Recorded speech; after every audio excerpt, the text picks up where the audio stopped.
প্রচার করো, যদি একটি মাত্র আয়াত হয়। আরবি ক্যালেন্ডারের সর্বশেষ মাসের নাম হচ্ছে জিলহজ মাস। এই জিলহজ মাসকে কেন্দ্র করে ইসলামের অনেক ইবাদত, অনেক ত্যাগ, অনেক পরীক্ষা, অনেক গুরুত্বপূর্ণ আলোচনা কোরআন এবং সহিহ সুন্নাহয় বর্ণিত হয়েছে। সেজন্য এই দিনগুলোতে আমাদের কিছু করণীয় রয়েছে, যা মুহাম্মদ সাল্লাল্লাহু আলাইহি ওয়াসাল্লাম আমাদেরকে দিক নির্দেশনা দিয়েছেন। শুধু তাই নয়, আল্লাহ রাব্বুল আলামিনও বলছেন, ওয়াল ফাজরি ওয়া লায়ালিন আশরি, 10 রাতের কসম। ইবনে কাসির রাহিমাহুল্লাহ তিনি বলেন, আল্লাহ তাআলা এই 10 রাত বলতে জিলহজ মাসের প্রথম 10 দিনকে বুঝাইছেন। আল্লাহ রাব্বুল আলামিন আরো বলেন, ওয়া ইয়াযকুরু ইসমাল্লাহ ফি আইয়ামিন মা'লুমাত, তারা যেন নির্দিষ্ট দিনে আল্লাহর জিকির করে। এই নির্দিষ্ট দিন বলতে আব্দুল্লাহ ইবনে আব্বাস রাদিয়াল্লাহু আনহু বলেন, এই নির্দিষ্ট দিন বলতে আল্লাহ রাব্বুল আলামিন এই জিলহজ মাসের প্রথম 10 দিনকে বুঝিয়েছেন।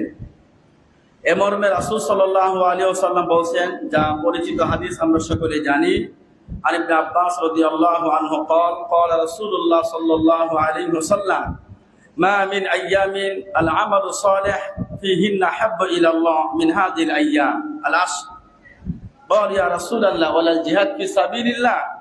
قال ولا الجهاد في سبيل الله الا رجل خرج بنفسه وماله فلم يرجع من ذلك بشيء.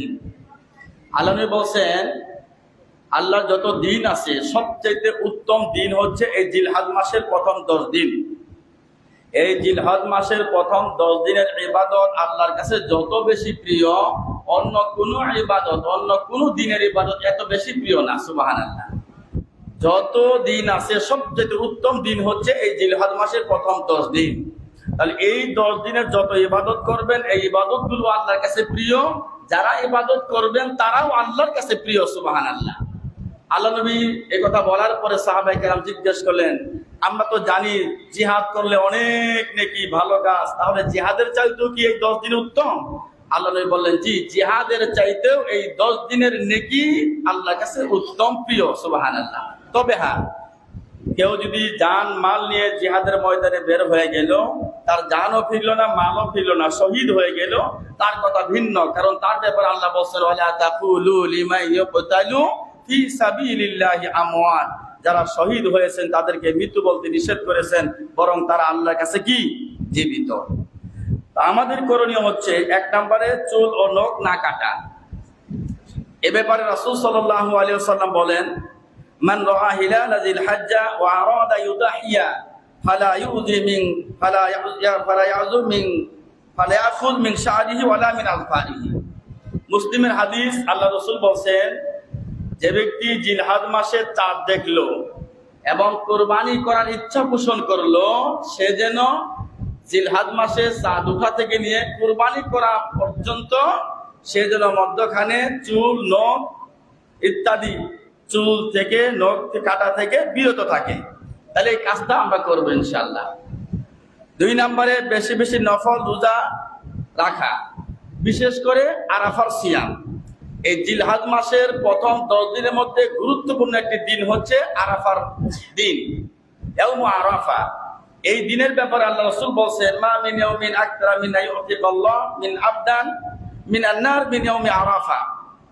আল্লাহ রাব্বুল আলামিন এই আরাফার দিনে আল্লাহর যত বান্দা বান্দিকে জাহান্নাম থেকে রক্ষা করেন, বাঁচান, অন্য কোন দিনে এত সংখ্যক মানুষকে জাহান্নাম থেকে রক্ষা করেন না, বাঁচান না। সুবহানাল্লাহ।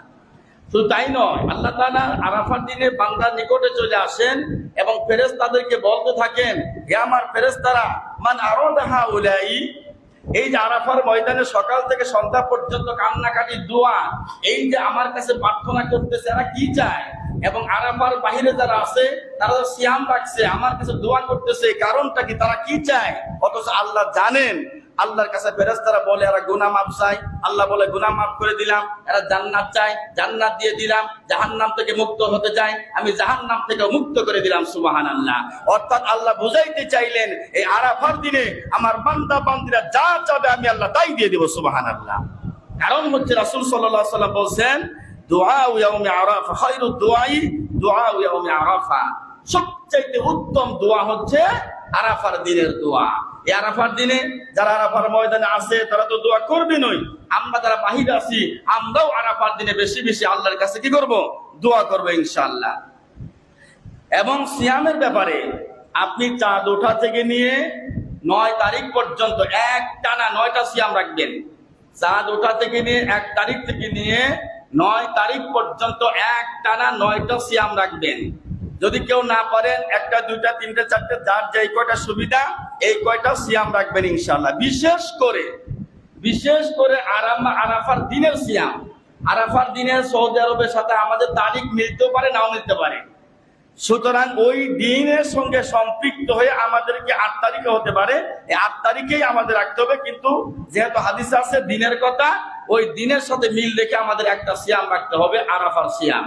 এই সিয়ামের ব্যাপারে আল্লাহ রাসূল সাল্লাল্লাহু আলাইহি ওয়াসাল্লাম বলেন, সিয়ামু ইয়াউমি আরাফা আহতাসিবু আলাল্লাহ আইয়ুকাফিরা সানাতাল্লাতী ক্বাবলা ওয়াস সানাতাল্লাতী বা'দা। আল্লাহ রাসূল বললেন, আরাফার দিনের একটা সিয়াম আমি আশাবাদ ব্যক্ত করি, আমি বিশ্বাস করি যে একটা সিয়াম রাখলে আল্লাহ পূর্বের 1 বছর পরের 1 বছর মোট 2 বছরের গুনাহ মাফ করে দিবেন। সুবহানাল্লাহ। আমার বন্ধুরা, এই হাদিস যদি আমরা জানি বুঝি, একটা সিয়াম রাখলে 2 বছরের গুনাহ মাফ, তারপরেও কি আমরা বলতে পারি এত বড় দিন, এত পরিশ্রম করি, এত চাকরি করি, জি না এই রোজা রাখতে পারবো না, এটাকে আমরা বলতে পারি? জি না। কারণ এত পরিশ্রম আমরা যতই করি না কেন, একটা সিয়ামের বিনিময়ে যদি 2 বছরের গুনাহ মাফ হয়ে যায়, অবশ্যই আমরা সকলে রাখার চেষ্টা করবো ইনশাআল্লাহ। 3 নম্বরে করণীয় হচ্ছে বেশি বেশি তাকবীর, তাহলিল এবং তাহমিদ আমরা পাঠ করবো ইনশাআল্লাহ। বেশি বেশি জিকির করব, তাহমিদ তাহলিল পাঠ করব। তার হচ্ছে আল্লাহ রাসূল বলেন উত্তম দিন হচ্ছে এই 10 দিন, ফা'তিরু ফীহিন্না মিনাত তাসবিহ ওয়াত তাহমিদ ওয়াত তাহলিল ওয়াত তাকবীর। এই দিনগুলোতে বেশি বেশি পড়বেন সুবহানাল্লাহ, আলহামদুলিল্লাহ, লা ইলাহা ইল্লাল্লাহ, আল্লাহু আকবার, বেশি বেশি পড়বেন।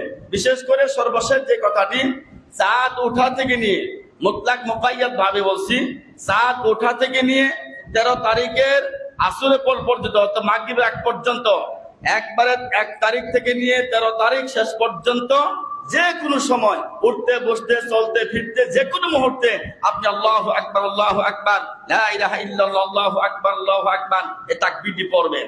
বিশেষ করে এই আরাফার দিন 9 তারিখ থেকে শুরু করে ফজর থেকে শুরু করে 13 তারিখের আসর পর্যন্ত মোট 23 ওয়াক্ত সালাতে 5 ওয়াক্ত সালাতের পরে এই তাকবীরটি অবশ্যই আপনি পাঠ করবেন ইনশাআল্লাহ। আল্লাহ রাব্বুল আমিন আমাদেরকে এভাবে অনেক করণীয় আছে, আমরা সকলে জানি। এই করণীয়গুলো আমাদের বাস্তবায়ন করা এবং নিষেধাজ্ঞাগুলো না করা এবং কুরবানি বিধিবিধানগুলো জেনে বুঝে আমল করার তৌফিক দান করুন। আল্লাহুম্মা আমিন। আসসালামু আলাইকুম ওয়া রাহমাতুল্লাহি ওয়া বারাকাতুহু।